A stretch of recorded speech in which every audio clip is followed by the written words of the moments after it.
Welcome back to the Bronx Journal. I'm Basilisa Alonso. When you hear the term at-risk youth, what do you think of? Well, if you follow the popular misconception, then you believe these are teens who cause trouble and have problems with authority figures. And this is not necessarily true. According to the National Center for Education, statistics at-risk youth can be used to describe a number of factors, including low socioeconomic status, living in a single-parent home, negative peer pressure, and below average grades. Often, these kids just need a little extra help and guidance to put them on the right path. Today, we are going to talk about an organization that does just that, right here in the Bronx, Renaissance EMS. And we are happy to welcome its co-executive director, Bervin Harris, to the show. Bervin, welcome to the show. It's nice to be here. Thank you for having me. Thank you. Can you just start off talking about what Renaissance EMS is? Sure. Renaissance Education, Music, and Sports program is located on 3rd Avenue between 167th and 168th Street. It's a program that offers education, music, and sports. And we use the sports and the music sort of kind of as a trick. It was the carrot to kind of trick the kids into coming through the door. And while they were so excited about shooting all these jump shots and playing these pianos and keyboards and stuff, we said, by the way, how are you guys doing in school? And so we were able to give them academic structure through SAT prep, tutoring, and also mentorship programming. Okay. Why do you feel an organization like this is important to the community? I think any program that is servicing the community is important. I think that we kind of got it a little bit because there's this, we're kind of forgetting about our young people. And I don't mean those that are in latchkey programs or elementary school kids who kind of need the after-school child care. But you talked about the at-risk teens a little bit earlier, and all of our teens are at risk. And we even have now another growing population of young people who are kind of like disenchanted or the disconnected youth, the ones who are kind of afraid to go outside because I don't want to get jumped, I don't want to get beat up, I don't want to run into no problems. And they're great kids, but they're not involved in anything because they're afraid to kind of come out. So we're trying to go out and find these young people and bring them into our centers and try to get them to become law-abiding citizens with something positive to offer society. And we do that by structured programming. You mentioned that there was a disconnection. Why do you think that disconnection exists with teens today? I think part of it is that fear. You know, we've become to be fearful of teenagers. And thank God I'm not fearful at this point. You know, like I'm a fearful of tigers. So if you put me in a cage with tigers, the tiger's going to win and it's not going to learn anything. But these young people are kids. And they were somebody's babies, those were somebody's little boys, somebody's little girls. And they need that time, as you mentioned earlier. They need somebody to say, hey, you look very pretty today, you look very beautiful. Do me a favor. It's important that a man removes his hat when he enters the foyer of a building. Don't just say, take your hat off. Right. That's not helping them learn. Okay. So through inductive discipline, in which we try to do a lot of that. And so, you know, just to throw your arms around a kid and say, hey, you're special, you're important, you're somebody.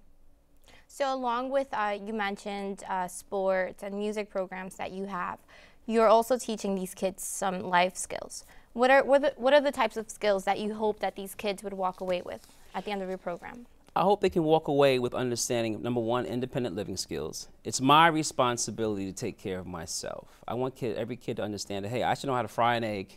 You know, I should know how to pay my bills. I should know how to take public transportation on my own, all those types of things, all those independent living skills that are necessary. We have kids that come to our program sometimes, and every kid helps out no matter when they come around. And I've watched kids sweep the hallways, pushing the bristle of the broom the wrong way. You know, so somebody never taught that young man how to operate a broom or how to use a mop. Those things are really, really important. But I also want kids to understand it's important to reach for your dreams. You know, you should always be trying to be the best that you can possibly be, no matter what that is. You know, so if you want to be a sanitation worker, be the best darn sanitation worker that you could possibly be. And we just want to be able to offer the vehicle to help them get there. Okay, and what is that vehicle exactly? Is it through mentorship or? It's through mentorship, it's through guidance, it's through career development. We have an SAT prep program, so we kind of help kids get ready for college in that sense. We have a college program that introduces kids to higher learning through that way. We have a tutoring program, which does pre and post testing for young people, but we also have a tutoring program that meets kids where they are. So if you come in with your science books and your math books, just based on where you're at in school, we help you with that. The mentorship program is awesome. So we talk about everything from what do you do when you've been approached by a police officer, what do you do when you've been arrested, but also, you know, what do you do, how do you start a bank account? How do you balance your book, your budgets? So through mentorships, we also try to help these young people. And of course, music is also a part of education, which stimulates and gives these kids such excitement. So 72% of our schools here in the Bronx no longer have music programs in them. And to me, that's alarming, shameful, and somebody should do something about it. So we figured instead of just talking about the problem, we would try to offer a solution. And so we actually go into 18 different public schools now, and we also teach music classes also. So your organization goes to the public schools and teaches how to play an instrument and how to learn how to read music? Yes. We currently work in 18 different schools, and we service over 1,000 young kids every week. And what's so cool about it is that our kids want to be expressive. And so right now we're teaching kids how to also write their own music. And so we have a tour that we do every summer. It's called the Music with a Message Tour. And so we have a big tour truck that goes out, and it does anywhere between 60 to 70 shows. This year alone, we did Hershey Park, Great Adventures, we did Yankee Stadium. Wow. We went upstate to Oshkosh, Wisconsin. But these kids are writing songs like Pull Your Pants Up, that deals with the sagging of the pants in our academic in our community. Songs like Asthma Can't Win. We have the highest account of asthma in the country right here in the Bronx. And so we wrote a song to talk about that. We wrote a song called Let's Work Together to deal with the whole obesity issue. So every song doesn't have to be, I'm a this, I'm a that, I'm gonna knock you out, I'm gonna punch you in the face and pull your eyelashes off, We're learning how to do real cool stuff, real good music, but let's get some positive messages behind those lyrics. So was it the kids who write these songs, was it their idea to come up with these positive messages, or was it through some guidance by their mentors that they came up with these ideas? I kind of mistakenly ran across that. I was teaching a class one day, and these kids were just so disenchanted with the Bronx. And they was like, oh, I can't wait to leave the Bronx. I don't like the Bronx, blah, blah, blah, blah, blah. And so I stopped teaching for a second. I said, you know what? The Bronx is a really cool place to be. I said, let's talk about some of the things that the Bronx has really got going for itself. So everybody said, Yankee Stadium, Botanical Garden, real cool cars, good food. So we put all these things on the board, and we decided to write a song. And the song was actually called The Bronx is a Really Cool Place to Be. And actually the Bronx Borough President calls that the Bronx National Anthem. So we actually do that every time for Bronx Week, so we kind of kick it off. So that song was the starting point. And ever since then, we started writing all these other positive songs. Why do you think, first off, that sounds like a really great privilege to have the Bronx Borough President call it the Bronx Anthem.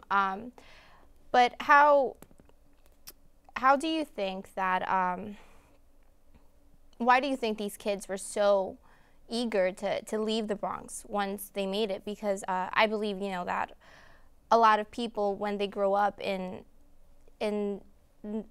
the less than ideal conditions, they oftentimes just want to run away from it. But how important is it they come back and give back to the community? I think it's imperative. I think it's crucial. I think it has to happen. Actually, we're having a reunion come June. I've been working about 20 some odd years in the Bronx, one way or the other, whether through track or different organizations. And we've probably helped thousands of kids. And so what we're going to do in June is have a give back dinner. And so all those kids that we kind of work with, have them all kind of come back and have a big dinner and say, hey, now it's your turn to give back to another child. Now it's your turn. We've got this video that is so cool we just recently did. It has a young man by the name of Angel. And Coach Q was walking with him, bouncing the basketball. Angel has now graduated high school. He just recently graduated University of Buffalo, right? So now he's back and he's coaching. I said, now we got to do a video with you bouncing the ball with another little kid. And that's what life is all about. It goes full circle. So you're bringing back these kids to mentor the younger kids. Exactly. How important is it for there to be some type of a positive figure for a child to look up to for their development? I don't see how we get along without it. It's like all about the power of perception. And when we look at the media, I think it's so important what Bronx Journal is doing and other organizations and other shows where they actually take the opportunity to say, hey, what's positive happening within our community? So I like to applaud you guys for what you're doing. And we kind of want to steal from what you're doing. We're starting our own show. And it's called the TLT Squared Show. And it's all about showing teenagers in a positive light. if you're growing up and every time somebody tells you because you have a hoodie on, your pants are sagging, you got a cap on, you're just another statistic, you're going to drop out of school, you're going to get pregnant, you're this, you're that, you start to believe that. And I think it's gotten to the point where it's not cool to be a teenager, definitely in the inner city. So as I'm a little child, I'm cute, I'm cool. But the moment I turn into a teenager, everybody's looking at me like I'm some kind of animal, like I'm not going to succeed. But yet, I strongly believe we have teenagers, and I know for a fact we have teenagers within this community who are studying aeronautics.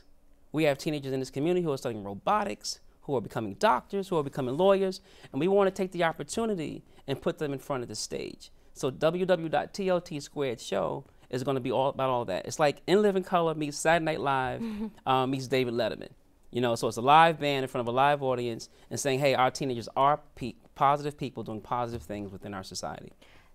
This show, which by the way sounds really wonderful, can anyone participate from the community, or is it just for the teens in your organization? Anyone can participate, and definitely if you have a message for young people, even though it's a family show, but if it's going to help highlight and get teenagers from point A to point B, from Monday to Tuesday, we want you to come on the show and we want you to share.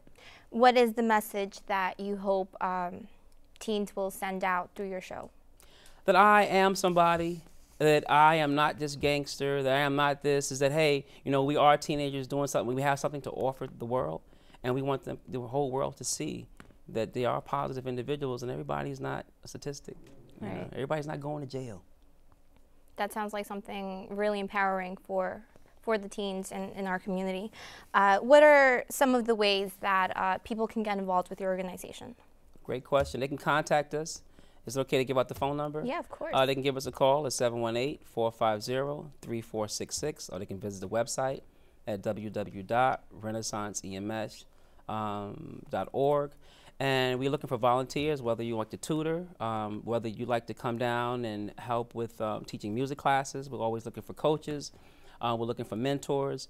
We're having on the 22nd something open to the community. We're having Winter Wonderland, so anybody can kind of come in and sit on Santa's lap and get a little toy and stuff like that.